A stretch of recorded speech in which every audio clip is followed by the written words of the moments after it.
Welcome to the debate for the 1113 election. We have Riley Seegers and Destinee Dixon running for student representative to the Board of Regents. Candidates, please give your opening statements. Hi, my name is Destinee Dixon. I'm a sophomore here, majoring in political science and women and gender studies. Basically, we're running on the platform of campus student empowerment. Basically, we want to expand campus safety. We want to give more food options, better parking, as well elect a new president to office for the university. Basically, want to give the student voice to the students. Hi, my name is Riley Seegers. I'm an international studies and Spanish major with a French minor. And I and my team are dedicated to helping you, the students, take control of your campus.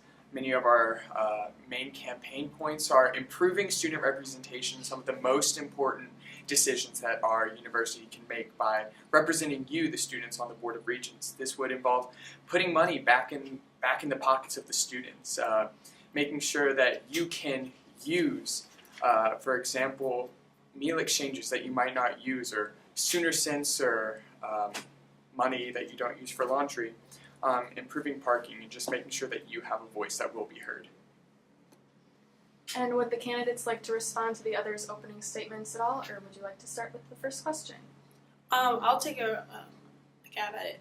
So Riley, you kind of talked about putting money back into the students' pockets. How would you be able to do that? So, for example, in all of the freshman student plans, you get $13 a week for laundry. However, our campaign and our team proposes combining sooner cents and those laundry points so that the money that you don't use on laundry you can use for printing on campus, because that is one thing that I find absolutely atrocious, is that OU students do not have access to free printing, and this is something that we are working towards changing. All right, thank you. And the first question we're going to start with is, how do you, the candidates, plan to improve and restructure the parking system? This has come up a lot, but I'd like to hear some concrete plans for how you plan to fix the problems that students are having with parking. So, Riley, why don't you start? Okay, I mean, as I'm sure all of the voters know, parking has undergone a lot of changes recently. Recently, we added the parking garage on Jenkins, which added 1,221 parking spaces. But if you look at the actual math, how much has parking changed over the years? With the addition of these spots, but the destruction of other lots around campus, we have actually ended up with a loss of a total of 373 parking spots. And students are still buying passes. Now, part of the plans that I propose to fix this is to address specifically the parking services and how they sell parking passes. Currently, there is a large oversell of permits, meaning that more people are able to park than there are actual parking spaces that are available for commuters. Another thing is opening up the concept of priority housing, because, for example, in the parking garage, there's priority housing, which a lot of times just isn't used by commuters because it can't be used. However, I want to make sure that those spots are open to commuters and all students, so that everyone has a place to be able to get to school and get to class on time. Okay, and Destinee, what are your plans? I find it atrocious how our OU parking services is working right now. For example, I'm a commuter student here, and I personally have seen faculty and staff members even get tickets. And, we already know the state of Oklahoma do not, those teachers aren't being paid adequately.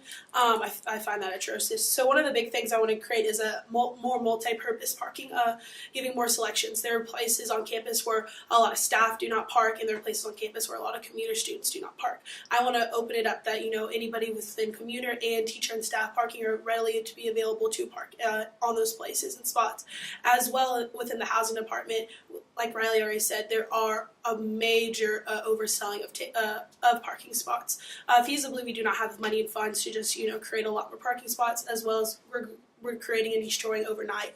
But I do want to start a first come first served basis on the parking permit system. I think that decrease the number of people parking in different places and in other ways.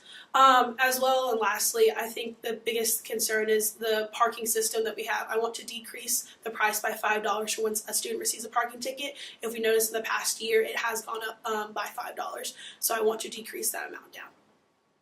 Riley, would you like to respond to Destinee? Do you think her plan will work? Well, I simply have a question. You mentioned a desire to increase multi-purpose parking on campus. And as I'm sure you know, a lot of the parking that we've lost over the years has been multi-purpose. For example, the 727 spots that were taken up by the res colleges, the 476 spots that were taken up in the construction of the cross neighborhoods, and the 210 spots that have been bought out by the BCM by the South Creek part of campus. Where on campus do you propose would be the best place to open up this multi-purpose parking? First off, I'd like to start with that the BCM was not multi-purpose parking. It was actually just housing parking. So that wasn't even considered a multi-purpose facility. But going on to that point, there are specific places within the faculty and staff area that there is no spots being readily taken up. For example, the parking lot right next to the football stadium. As I'm a student that parks in that parking lot most of the times, there's a whole entire lot that's considered faculty and staff that nobody parks in any day of the week. And it's sad that students have to drive around in circles to find these spots. So I think that's one of the areas that we can add a multi-purpose area, as well as there are, as we're starting to start the new Georgian Cross facility, there will be a garage there as well. So I hope that I would like to add also multi-purpose parking there. All right, thank you. Moving on to housing and food, I'd like to talk a little bit more about that. Can you tell us again, what are the most important issues with housing and food, and why are your plans to fix those going to work? Destinee, why don't you start this time?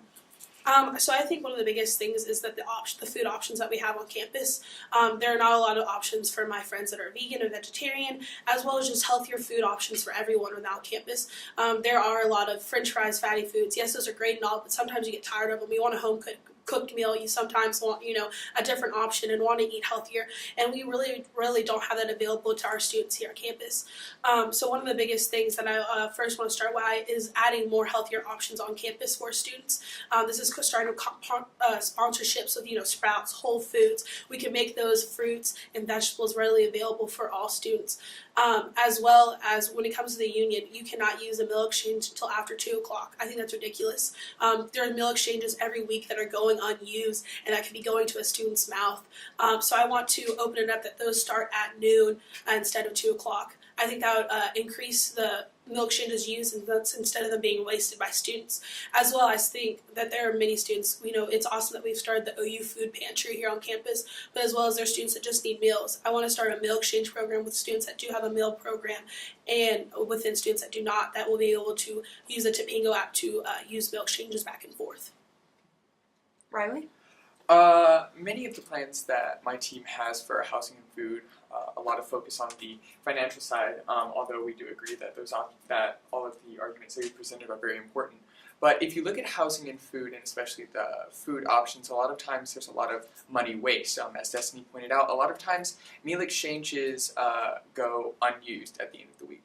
So one of the plans that we are proposing is a way to bank those points. So say if you have the plan that gives you 10 meal exchanges a week, if you only use 9, you would be able to use that one you did not use the week following it.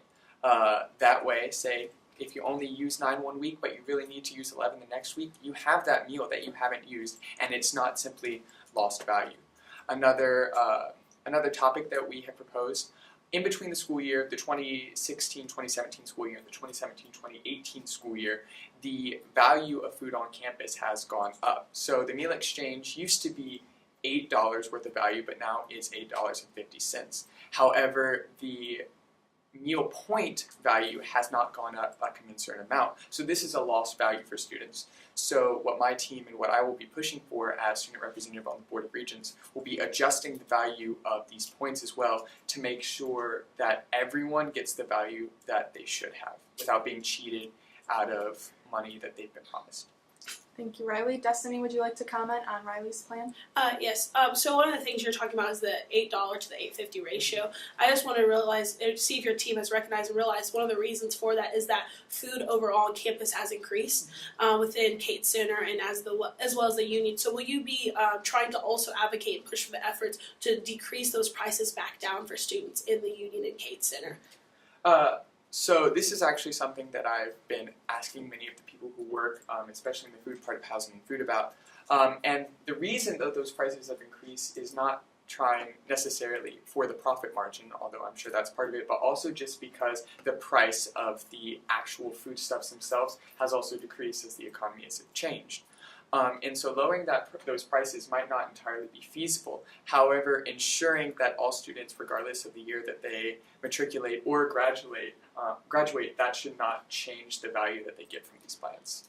Just follow up to that, like we're talking about feasibility, sake, and purpose, but as well as if you give 1 week an option to a student to have 9 meal exchanges, but another week you have 11, that takes off the flow in the, mathematical formation that housing and food has created for the amount of food that they bring to campus. So how would you feasibly be able to pass something like that within the Board of Regents? Okay, quick response and then we'll need to move on. Okay, so the way that this works out actually is that the campus itself is designed so that there's every person who uses these meal exchanges and people who also use cash from outside sources, such as credit cards or cash themselves, there will always be food available for them.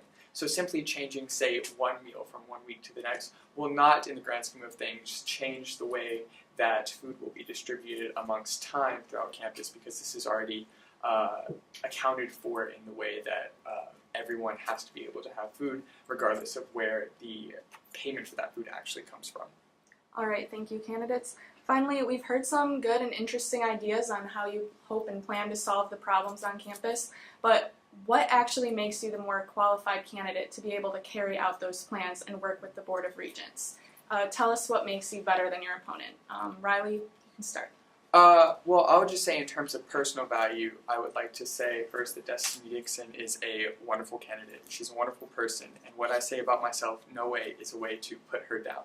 However, I believe that I simply have the experience needed to represent the students on this campus. I am currently an RA, which means that I work very closely with both the students and staff of this university on both sides of housing and food.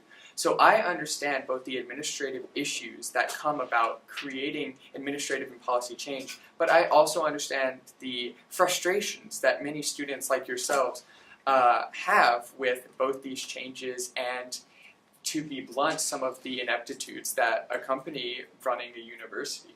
So I hope that as this intermediary between the administration, between the staff, and between the students that I would be trying to represent, I would be able to come up, and I believe that I would be able to come up with the best compromise to ensure that everyone has the most productive experience here at the University of Oklahoma. Thank you, Riley. Destinee? I appreciate those kind words, Riley. So thank you for that. I think the biggest thing that comes to from my experience is that I've worked within the Student Government Association, so I've seen the things that are possible and they're impossible to do on the campus. Like Riley's already stated, there's some things that feasibly cannot be sustained here, and I've been able to see that through the Housing and Food Department, through campus safety, and through the process of going to elect a new president. There's some things you cannot do, and I've been able to do that with since my freshman year. I've been involved in the Student Government Association, as well as just being able to talk to the people and students, being a gateway peer teaching assistant. I've been able to talk to freshmen and see the concerns. I think some of the things as being a sophomore we forget and realize that we went through as a freshman. I've been able to talk to my students and realize and recognize what the problems are going on campus. I see as myself as a down to earth and an outgoing individual, and I'm here to talk to the people, not as well just be on a board and sit and have a vote, but as well as you really get their ideas. Our whole thing is student empowerment, and we want to make sure we do that. And I feel like that's why I'm unqualified. I will look at the people and ask for their opinions and concerns. Riley, would you like to make a brief response to that? The only response I would like to say is just like Destinee, my team and I are determined to make sure that you, the students, are able to take control of your campus. Boomer sooner. Destinee? I think it just comes down that there is only one Oklahoma.